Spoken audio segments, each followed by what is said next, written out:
ஏங்க, சிலரோட பேரை கேட்கும்போது அவங்க யாரா இருக்கோ, எப்படி இருப்பாங்க, பார்க்க ரொம்ப டெரரா இருப்பாங்களான்னு தோணும்.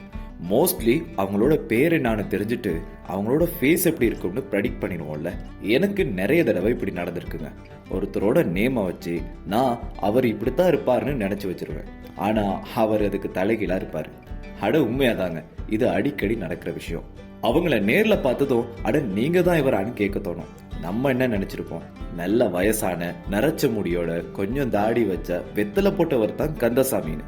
ஆனா டெனிம் போட்டு பெக்கம் சீவி 20-30 வயசுல ஒருத்தர் என்று கொடுக்கும்போது எப்படிங்க எக்ஸெப்ட் பண்றது? சும்மா சொல்லுங்க, ஆரோக்கியசாமின்னு பேரை வச்சுட்டு வருஷம் முழுக்க கிளினிக் போற மனுஷனை காட்டினா ஏத்துக்க முடியுமா? அப்படி சிலரை பார்த்ததும் அவங்களோட வாய்ஸ் எப்படி இருக்குன்னு கேட்க தோணும். நான் முதல்ல சொன்ன மாதிரி தாங்க, அதுவும் கரெக்டா ப்ரெடிக்ட் பண்ணவே முடியாது. அவங்களோட லுக் அப்படி ஒரு பவரா இருக்கும். நாம அவங்களோட வாய்ஸ் இப்படித்தான் இருக்கும்னு யோசிச்சிருப்போம்.